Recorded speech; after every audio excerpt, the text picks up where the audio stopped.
ഞാനിപ്പോ വന്നതെന്ന് വെച്ചാല് നാട്ടിൽ ഇലക്ഷൻ നടന്നുകൊണ്ടിരിക്കുകയാണ്. അപ്പൊ ഇതിനെ കുറിച്ച് എന്താണ് നിങ്ങളുടെ അഭിപ്രായം? അഭിപ്രായം എന്ന് പറഞ്ഞൊക്കെ ഇന്ത്യ മതേതരത്വ രാജ്യം, അത് നമുക്ക് തിരിച്ച് കൊണ്ടുവരണം. പഴയകാലം തിരിച്ചു വരണം. എത്ര വർഷമായി നാട്ടിൽ നിന്ന് ഇപ്പൊ ഈ ബഹ്റൈനിലെത്തിയിട്ട്? ബഹ്റൈനിലെത്തിയിട്ട് 35 വർഷമായി. ആ പഴയ ഇന്ത്യ നമുക്ക് തിരിച്ചു കൊണ്ടുവരണം, ആ മതേതരത്വം. എന്നാലാണ് ഇന്ത്യക്ക് രക്ഷയുള്ളൂ, നമുക്ക് മുമ്പോട്ട് പോകാൻ കഴിയുള്ളൂ. പ്രവാസികളെ മുഴുവൻ അഭിപ്രായം ഇത് തന്നെയാണ് എല്ലാവരും അല്ലേ? അതോ എന്ത് പറയാ, ഇവിടൊക്കെ ജാതി ഭേദമന്യേ ഇന്ത്യയുടെ മതേതരത്വം തിരിച്ചു വരണം, അല്ലാതെ രക്ഷയില്ല. നമ്മളിവിടെ ഒന്നും ഒരാളെ ഒരു ജാതിയോ മതമോ നമ്മളിവിടെ നോക്കലുമില്ല, കാണലില്ല. നിങ്ങളൊക്കെ എത്ര വർഷമായിട്ട് സഹായങ്ങൾ അതിനെപ്പറ്റി ചിന്തിക്കില്ല. ഞങ്ങളെ കൂടെ എല്ലാ ആളുകളും വർക്ക് ചെയ്യുന്നുണ്ട്. നമ്മളെ മറ്റുള്ള സ്ഥാപനത്തിലുള്ളതെല്ലാം ഞങ്ങൾ ഒന്നിച്ച് തന്നെയാണ് താമസിക്കുന്നത്. പേര് കൊണ്ട് ഒരു ഹിന്ദു ആണ്, ക്രിസ്ത്യാനി ആണെങ്കിൽ നമ്മളെ മനുഷ്യനായിട്ടായിട്ട് എല്ലാവരെയും അങ്ങോട്ടും ഇങ്ങോട്ടും കാണുന്നത്. പ്രവാസികൾ കാണണമല്ലോ, അതല്ലേ മനുഷ്യൻ. നമ്മുടെ കൂടെ പ്രവാസികളെ ശരിക്കും മണ്ഡലം ഏതായിരുന്നു? ഞാൻ വടകരയാണ്. വടകര നമ്മളെ ഷാഫി ശൈല ടീച്ചർ അല്ലേ? അതെ.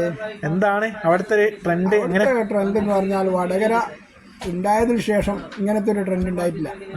വളരെ വളരെ വാശിയേറിയ മത്സരമാണ്. ഉദാഹരണത്തിന് ഞാൻ നാളെ കാലത്തെ ഫ്ലൈറ്റിന് പോവാണ്. എന്റെ ഇവിടെ 5 സ്റ്റാഫ് ഉണ്ട്. ഞാൻ 2 പേരെ അയച്ചു. ഇപ്പം ഇവിടെ 2 ഉള്ളൂ.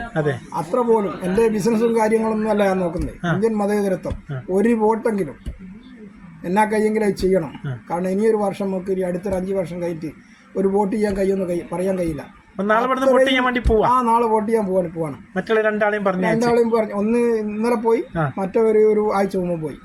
കാരണം 5 ആളുകളുടെ അടുത്തിൽ ഞങ്ങളെ ബിസിനസ്സോ കാര്യങ്ങളൊന്നും അല്ല നോക്കുന്നത്.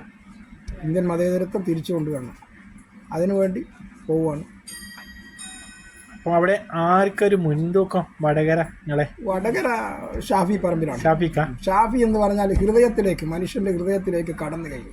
പാലക്കാട്ട് നിന്ന് ഷാഫി വരുമ്പം ഞങ്ങളിങ്ങനെ പ്രതീക്ഷിച്ചില്ല. ശരിക്കും പറഞ്ഞാൽ അവിടുത്തെ ജനങ്ങളുമായിട്ടുള്ള ആ ബന്ധങ്ങളുണ്ടല്ലോ, അമ്മമാരും ഉമ്മമാരും ഒക്കെ ഒരേ സ്നേഹം കാണിക്കുന്നു. അതിലും കൂടുതലാണ് ഇപ്പം വടകര ഇപ്പം അവനെ വിട്ടുകൊടുക്കാനും പറ്റൂല, അവനിക്ക് വിട്ടുപോകാനും കഴിയില്ല. ആ രൂപത്തിൽ എന്തായി ജനഹൃദയങ്ങളിലേക്ക് എത്തി. കുടുംബം